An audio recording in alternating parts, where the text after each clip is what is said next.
Hello नमस्कार दोस्तों, कैसे हैं आप सभी। एक बार फिर से आप सभी का स्वागत है आपके अपने यूट्यूब चैनल प्रॉफिट स्टडी में। तो आज की इस वीडियो में हम बात करने वाले हैं कि रेलवे की तरफ से एक और यहाँ पे अप्रेंटिस भर्ती का नोटिफिकेशन जारी हो गया है। तो आईटीआई पास जितने भी कैंडिडेट हैं जो रेलवे अप्रेंटिसशिप करना चाहते हैं, रेलवे से अप्रेंटिस करके जो प्रेजेंट टाइम में लेवल 1 पे 20% का कोटा मिल रहा है, अगर इसका लाभ उठाना चाहते हैं, फायदा उठाना चाहते हैं, तो आप जरूर से जरूर इस नई रेलवे अप्रेंटिस भर्ती का फॉर्म जरूर अप्लाई करिएगा। ठीक है, इसका नोटिफिकेशन के बारे में हमने ऑलरेडी प्रीवियस वीडियो में, पिछले वीडियो में देखा था। अगर वो वीडियो नहीं देखे हैं तो डिस्क्रिप्शन में आपको लिंक मिलेगा, नहीं तो चैनल पे जाके आप देख लीजिएगा, जिसमें टोटल 1646 पोस्ट पे ऑल ओवर इंडिया के लिए भर्ती आया है। जी हाँ, बिल्कुल आप सही सुन रहे हो, ये जो भर्ती रेलवे ने निकाला है अप्रेंटिसशिप के तौर पे, इसमें 1646 पोस्ट है और ये ऑल इंडिया कैंडिडेट के लिए, जिसमें सिंपल आपको आईटीआई के लिए भर्ती निकाली गई है और आईटीआई का डिग्री आपके पास होना कंपलसरी है।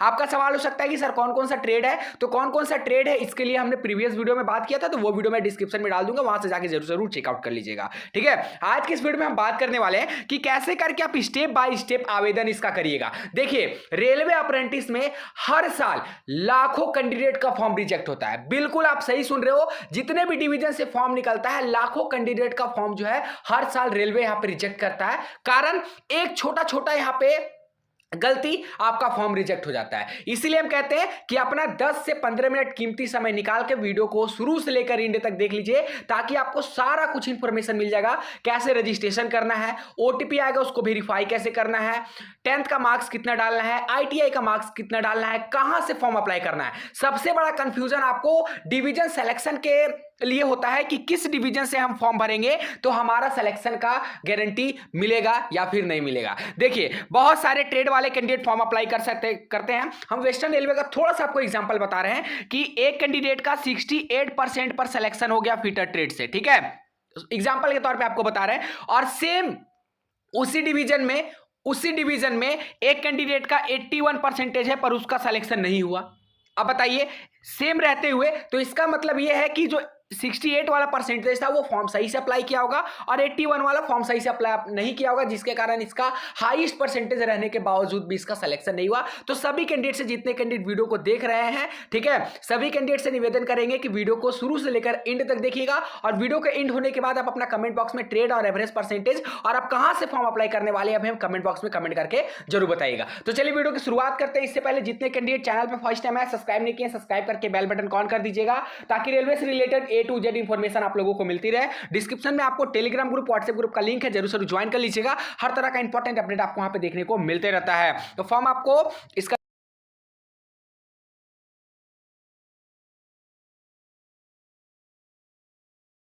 फॉर्म को आपको अप्लाई करने के लिए डिस्क्रिप्शन में लिंक मिलेगा, नहीं तो गूगल पे जाके टाइप करना है profitstudy.in। जैसे ही टाइप करिएगा तो आपके सामने इस तरह का इंटरफेस आ जाएगा और यहाँ पे देखिए, आपको न्यू अपडेट में आपको आ जाना है यहाँ पे कि RRC NWR Jaipur railway apprentice requirement 2024, और नहीं तो आपको यहाँ पे देखिए रेलवे जॉब का सेक्शन मिल जाएगा। यहाँ से भी आप आके आपको इस लिंक पे क्लिक करना है। जैसे आप इस लिंक पे क्लिक करिएगा तो आपके सामने कुछ इस तरह का इंटरफेस शो होगा।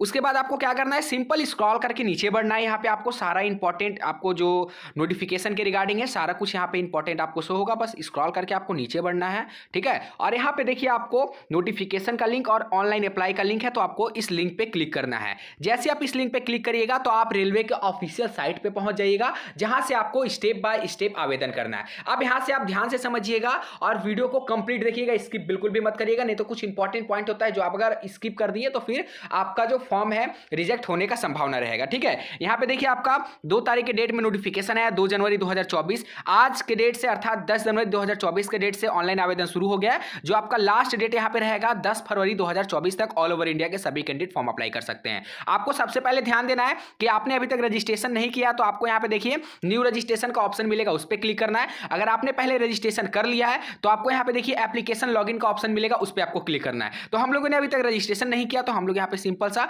न्यू रजिस्ट्रेशन वाले ऑप्शन पे क्लिक करेंगे। जैसे आप इस पे क्लिक करिएगा तो आपके सामने जो पूरा ऑफिशियल फॉर्म है वो खुलकर सामने आ जाएगा। अब इसमें एक एक करके आपको अपना सारा डेटा फिल करना है। सबसे पहले कैंडिडेट नेम, आपका जो भी नाम होगा, अपना 10th का मार्कशीट ले लीजिएगा या फिर एडमिट कार्ड ले लीजिएगा, उससे अपना स्पेलिंग एक एक करके अच्छे से भरिएगा, ठीक है। फादर नेम आपको डालना है, मदर नेम डालना है, उसके बाद आपको अपना जेंडर सेलेक्ट करना है, आपका जो भी जेंडर होगा, मेल फीमेल ट्रांसजेंडर जो भी होगा सेलेक्ट कर लेना है। उसके बाद आपको अपना डीओबी सेलेक्ट करना है, ठीक है। डीओबी सेलेक्ट करते टाइम ध्यान रखिएगा कि जो आपका 10th का मार्कशीट में दिया हुआ है वही डीओबी आपको यहां पे भी सेलेक्ट करना है, ठीक है। अगर इसमें मिसमैच हो गया तो फिर आपका फॉर्म इसके रिगार्डिंग भी रिजेक्शन का सामना करना पड़ सकता है, ठीक है। कैटेगरी में आपका एससी एसटी ओबीसी जिस भी कैटेगरी से होंगे वो आपको सेलेक्ट कर लेना है। डिसेबिलिटी में अगर होंगे तो यस, अन्यथा आपको नो में सेलेक्ट करना है। एक्स सर्विसमैन में अगर आप यस सर्विसमैन से बिलोंग करते हैं तो यस, अन्यथा आपको नो पे सेलेक्ट कर देना है। उसके बाद यहां पे बोला जा रहा है कि आपका 10th में कौन सा बोर्ड है। जिस भी बोर्ड से आपने 10th का एग्जाम दिया होगा, जिस भी स्टेट से होंगे वो बोर्ड आपको यहां पे सेलेक्ट कर लेना है। यहां पे देखिए Bihar intermediate education council, Bihar board,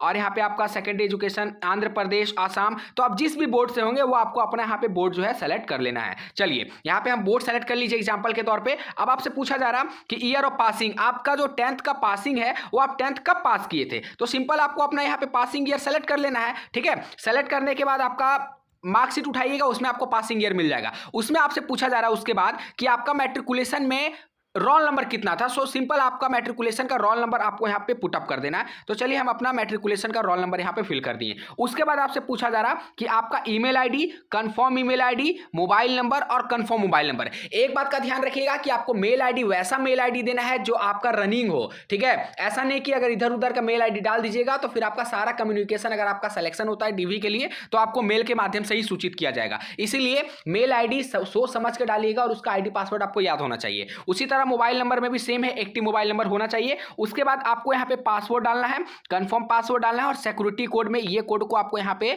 लगा देना है और उसके बाद रजिस्टर वाले ऑप्शन पे क्लिक करना है। यहाँ पे कुछ कैंडिडेट का डाउट आता है कि सर हम पासवर्ड कैसे क्रिएट करेंगे। मान लीजिए आपका नाम है यहाँ पे श्याम, ठीक है। तो आपको क्या करना है कि फर्स्ट का एक लेटर ले लेना है, लास्ट का एक लेटर ले लेना है। जैसे फर्स्ट का आपको कैपिटल में लेना है, ठीक है, कैपिटल मतलब बड़ा में लेना है, बड़ा में ले लिए। उसके बाद लास्ट का हम एक लेटर ले लिए। उसके बाद अपना मन से कोई भी 2-3 अल्फाबेट जैसे 1 2 3 लगा दिया, उसके बाद लास्ट में @ लगा देंगे। इस तरह करके आपको अपना पासवर्ड यहाँ पे बनाना है। एक बात का ध्यान रखिएगा कि ऐसा नहीं हम सिर्फ आपको समझाने के लिए बताएं कि इस तरह का पासवर्ड बनाना है, ऐसा ही सेम मत बना दीजिएगा सभी लोग, ठीक है ना, अलग अलग आपको बनाना है। ऐसा करने के बाद सिंपल आपको रजिस्टर वाले बटन पर क्लिक करना है। तो चलिए फटाफट करके रजिस्टर वाले प्रोसेस कंप्लीट करते हैं।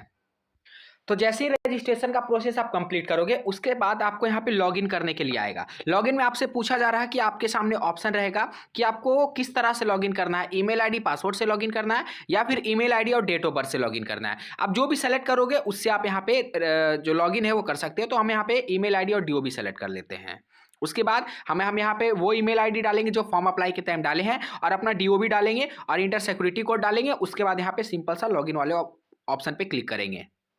तो लॉगिन करने के बाद आपके सामने देखिए इस तरह का इंटरफेस आएगा। यहाँ पे आपका नाम शो करेगा और यहाँ पे अगर आप पासवर्ड को चेंज करना चाहते हैं तो यहाँ से आप पासवर्ड चेंज कर सकते हो। यहाँ से आपका पूरा डिटेल आपको देखिए यहाँ पे शो करेगा। चलिए फॉर्म को है नेक्स्ट प्रोसेस पे कंप्लीट करते हैं। अब देखिए आपके सामने यहाँ पे क्या आएगा कि आपको एक गवर्नमेंट आईडी सेलेक्ट करना है, उसके बाद वो गवर्नमेंट आईडी का नंबर देना है, ठीक है। उसके बाद आपको यहाँ पे एजुकेशनल क्वालिफिकेशन का सारा डिटेल देना है। जैसे में हमारा जो बोर्ड है झारखंड बोर्ड है मान लीजिए सपोज यहाँ पे। उसके बाद यहाँ पे पूछा जा रहा है कि आपका स्कूल नेम क्या है, वो स्कूल नेम डाल देना है। यहाँ पे आपका पासिंग ईयर हो जाएगा 10th का, यहाँ पे 10th का रोल नंबर हो जाएगा। अब मैक्सिमम मार्क्स यहाँ पे डालना है। उसके बाद आपको यहाँ पे टोटल मार्क्स ऑब्टेन्ड आपका 10th में कितना आया था वो डालना है और यहाँ पे परसेंटेज ऑटोमेटिक आ जाएगा। तो देखिए यहाँ पे हम क्या कर रहे हैं कि यहाँ पे अपना आधार कार्ड यहाँ पे सेलेक्ट कर ले रहे हैं। आप यहाँ पे मल्टीपल ऑप्शन है। जैसे यहाँ पे देखिए आधार कार्ड है, आधार एनरोलमेंट नंबर है, जिसका मान लीजिए आधार कार्ड नहीं बना तो एनरोलमेंट नंबर से भी काम चल जाएगा। ड्राइविंग लाइसेंस है, पैन कार्ड है, वोटर आईडी कार्ड है। तो हम यहाँ पे मेरी सुविधा के लिए हम यहाँ पे आधार कार्ड सेलेक्ट कर रहे हैं। बाकी आप कोई भी यहाँ पे जो आइडेंटिफिकेशन प्रूफ है वो सेलेक्ट कर सकते हो। उसके बाद सिंपल आपको क्या करना है यहाँ पे कि अपना 12 डिजिट नंबर दे देना है और यहाँ पे फॉर्म को आगे प्रोसीड करना है।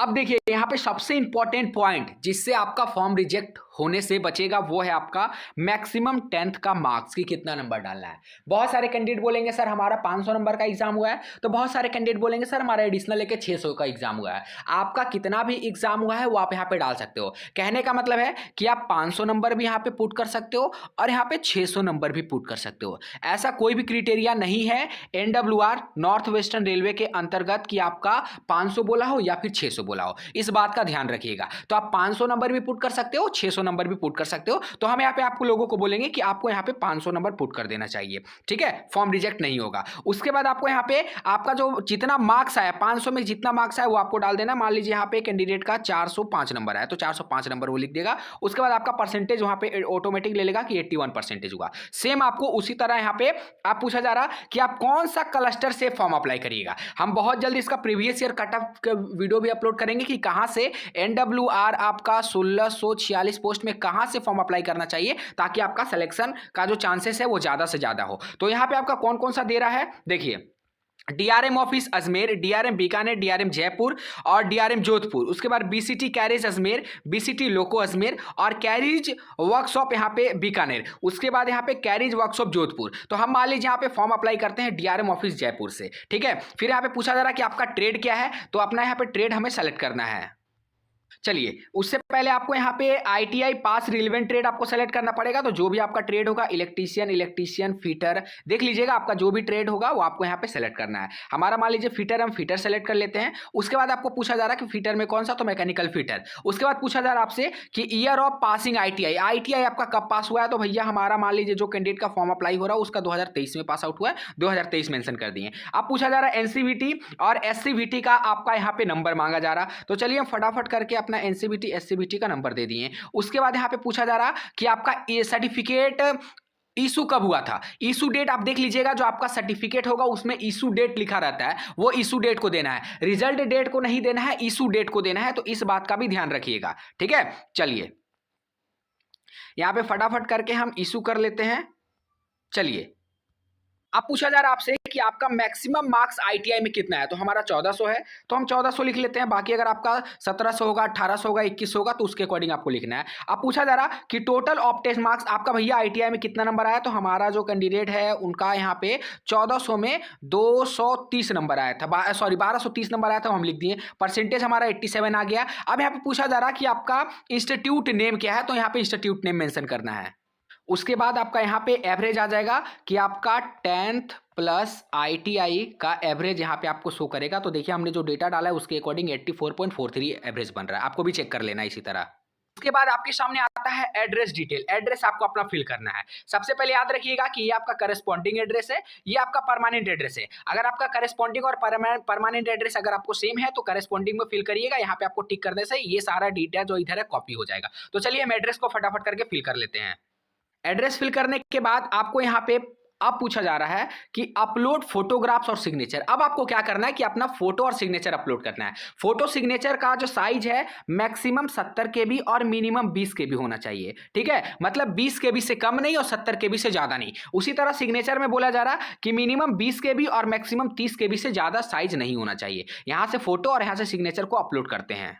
तो जैसे ही आप सारा प्रोसीजर को कंप्लीट कर लोगे तो आपके सामने इस तरह का ऑप्शन आ जाएगा, ठीक है। जैसे मैंने वीडियो में बताया स्टेप बाय स्टेप वैसे ही आपको अप्लाई करना है। अगर फिर भी आपको कोई प्रॉब्लम आ रहा है तो हमें कमेंट बॉक्स में मेंशन जरूर करिएगा कि फॉर्म अप्लाई करने में आपको क्या प्रॉब्लम आ रहा है, तो हम उस प्रॉब्लम को सॉर्ट आउट करने का पूरा प्रयास करेंगे। यहाँ पे देखिए 2 ऑप्शन आपको दिख रहा है कि if you want to recheck your application. अगर आपको लगता है कि आपने एप्लीकेशन फॉर्म भरने में किसी भी प्रकार का गलती किया तो आप यहाँ से उसको मॉडिफाई कर सकते हो। अन्यथा आप अगर यहाँ पे देखिए लॉक एप्लीकेशन वाले फॉर्म पे अगर क्लिक कर दोगे तो आपका एप्लीकेशन फॉर्म लॉक हो जाएगा। फिर आप किसी भी सूरत पे किसी भी कीमत पे इसमें मॉडिफिकेशन एडिट बदलाव नहीं कर सकते हो, ठीक है। तो आज की इस वीडियो में हम लोगों ने क्या देखा कि railway recruitment cell north western railway 1646 post का 23-24 सेशन के अंतर्गत जो रेलवे का अप्रेंटिसशिप का नोटिफिकेशन आया उसका finally online step by step कैसे करके आवेदन करना है। इससे रिलेटेड अगर आपके मन में सवाल होगा हमें कमेंट में मेंशन करके जरूर बताइएगा। चैनल पे फर्स्ट टाइम है, सब्सक्राइब नहीं किए सब्सक्राइब करके बेल बटन ऑन कर दीजिएगा।